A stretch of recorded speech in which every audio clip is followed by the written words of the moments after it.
This is Remix Report with your hosts, DJ JD and DJ J Spring. For the date of March 5th, 2010.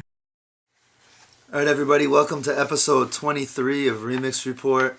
Today we're going to do something a little bit different. I know on Fridays we usually have interviews, but today in a way you guys are going to be interviewing us because we're about to go through our mailbag. Just got a couple of emails. We figured it'd be better off letting you guys hear this instead of responding individually because you guys might have the same questions out there. So I guess like a newscaster, I'm just going to kind of look down at the script and read this for you guys. So we'll start with the first one. Let me clear my throat for a second. Get those frogs out. Hey JD, Spring, how's it going? To answer that question, it's going well. It's going pretty good. I just wanted to email you guys and see if I could get some advice. I feel that I know some fundamentals that can help me spin a decent set, such as knowing song structure, what songs to play, when to play it, and I'm still practicing as much as I can on my scratching. And obviously that's very important. We know a lot of our peers, they actually do like scratch sessions, and they'll have a bunch of other DJs over and just practice. And sometimes it's tough for us. Yeah. Because we're always doing gigs and working on this website. But it's definitely something that I feel I should probably work on more. I know you said the same thing. It's hard to get time to set up our stuff sometimes. And the way I really learned to scratch was in college. There were a bunch of us that were DJing, and we had a turntable club, and we were lucky enough to have a room that had a whole ton of turntables in it. And we'd just sit around, be like 4 or 5 of us just sitting around scratching and going around. It was awesome, and that's definitely the best way to learn. If you can meet up with another DJ or two and just kind of mess around for a night, you're going to learn a lot, definitely, from each other. That's the best way to do it. Alright, so there's a few more things in this email. It says, is there anything I can do to catch the eye of promoters and such to help me get better? Should I be throwing more creativity on my sets and start learning how to produce? I know that distinguishing myself from the hundreds of DJs in my city is important, so I'm just wondering what else I can do to better help myself. You can go buy the promoter a drink and be his best friend. Is that how you got into Shrine? That's one way. This is a really tricky question with no easy answer because, I mean, by now most DJs especially DJs who've been doing this for a couple years, you start to learn that it's not necessarily just talent that gets you to the top. Definitely not. When you look at some of the top DJs, especially the DJs who we look up to, the guys who are constantly touring from Vegas and going to AC and traveling all around the country, those guys are generally pretty good. To get to that level, you have to be really good. And to say that talent isn't the most important thing, it's not necessarily true. I mean, you definitely have to have talent, but especially on a smaller scale, when you're just starting out and you're doing like local bars and stuff, at that point especially, there's going to be DJs with less talent than you who might have some better gigs than you do. And it works both ways. So it's not an easy question to really answer.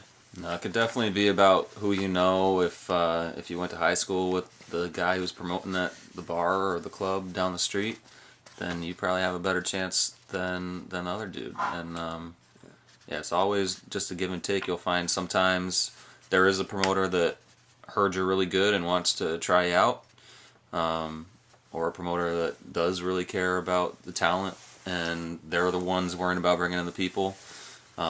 And it goes into a whole promotion thing as far as a DJ, should you be the promoter? I think no. I spend my time going through music, remixing, trying to make myself better. I don't have time to go promote on Facebook freaking 12 hours a day, and I don't think I should be asked to. No. And like you said, who you know is obviously important. Most of this stuff is especially relative if you're a DJ just starting out and at the local scene. But I mean, even at our level, it's still not just strictly talent. A lot of it, even though you guys might not want to hear this, a lot of it is luck, really. Yeah.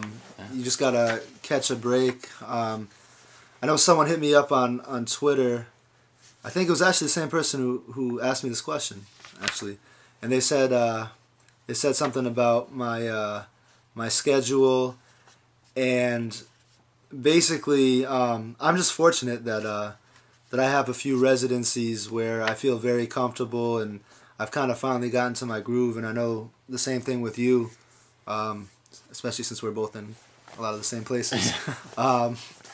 We've gotten to the point where we're both pretty comfortable, and we're both very fortunate.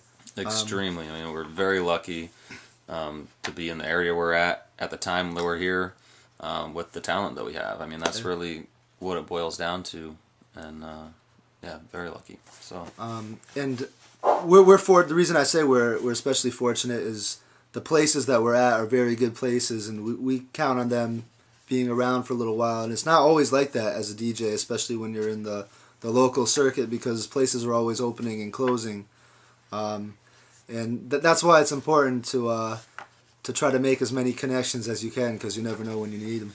yeah, it's also on that note, places opening and closing all the time.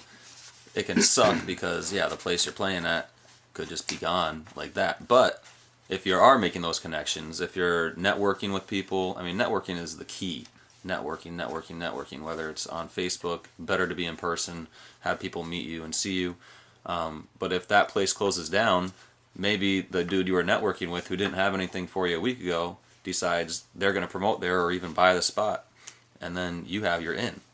So, I mean, it's all about, everything's always changing, week to week, month to month, so always stay on top of it and network.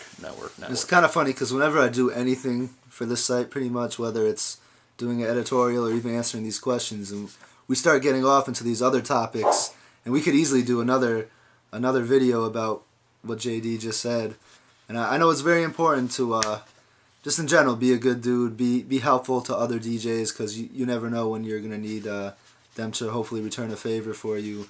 And don't force yourself onto other people. Just naturally build friends, and if you're a good person and you help other DJs out, you'll have good karma coming back your way. Exactly. So that's very important. If you have a positive attitude and you're known for that inside your little local DJ community, it should lead to good things.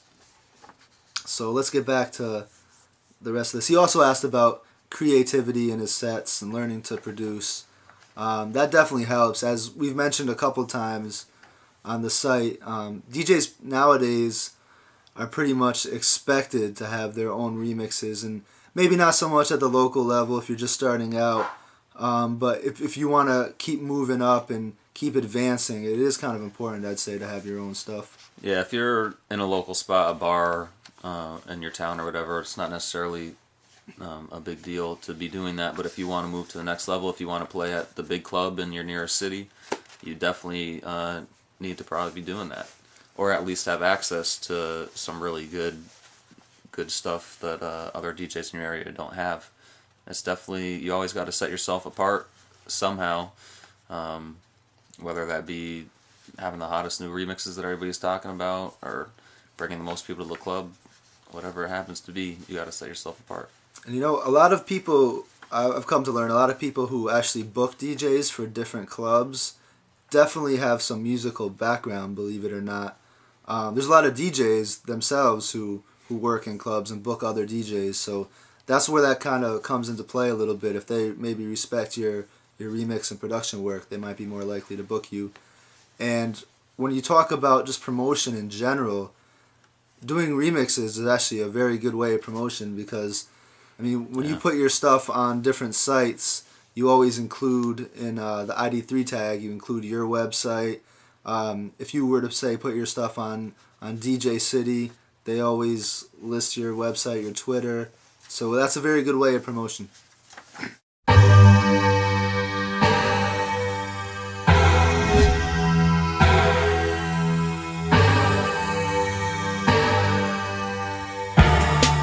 remixreport.com